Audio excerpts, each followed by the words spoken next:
Na-hype si LeBron James at masayang-masaya nang makita niya itong kanyang dalawang former teammate na si Matthew Dellavedova at Iman Shumpert para dito sa kanilang ginaganap na reunion ng Cleveland Cavaliers 2016. At eto mga idol, no, masaya sila dito sa video clip na ito na magkita-kita sila muli.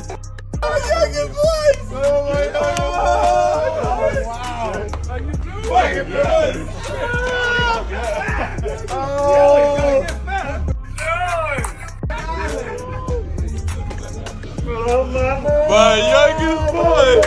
My youngest boy!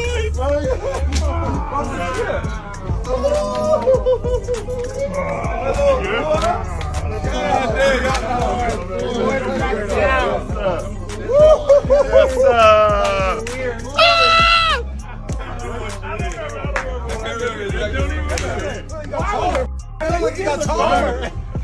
Taller. Shrinking. I ain't gonna lie, bro. I ain't gonna lie, bro. If y'all would have invited me to Samantalang, nagkaka-interest naman itong Minnesota Timberwolves sa point guard ng Boston Celtics na si Derek White. Kapalit naman ang kanilang gwardya na si Jaden McDaniels, mga idol. Pag sakaling makuha naman dito ng Wolves itong si Billy Joe, mas lalo pang lalakas ang kanilang ditong opensa. Nag-average lang naman itong si Derek White ng 16.5 points per game, 4.4 rebounds, 5.5 assists, at 39% naman sa field goal, mga idol, nung nakaraan yan ng 2025 at 2026 season. Samantalang, hindi naman dito nakakalayo yung stats ng Jaden McDaniels sa kanya. Nag-average naman itong si McDaniels ng 14.5 points per game, 4.2 rebounds, 2.7 assists, at 51% naman sa field goal.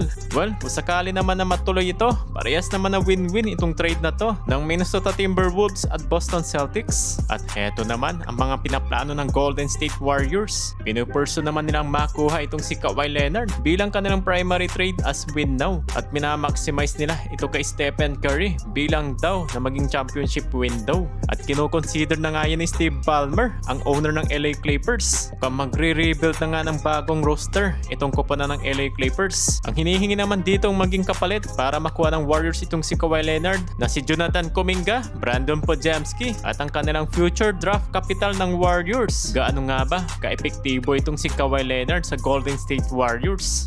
Well, productive pa naman itong si Daklo pagdating sa kanyang performance. Nag-average siya ng 27.9 points per game, 6.4 rebounds, 3.6 assists in 65 games yan, mga idol. Magkakaroon lamang ng malaking cap space ang Dub Nation kung bibitawan nila si Brandon Podziemski at itong si Moses Moody para nga dito sa salary cap ni Kawhi Leonard. Well, isang malaking sugal din to ang gagawin ng Warriors, no? Para sa kanilang mga young core at young prospect kapalit itong si Kawhi. Eto naman ang malaking tanong, kung matutuloy pa ba ang rumors dito kay LeBron James na makasama niya sa isang kuponan itong si Stephen Curry.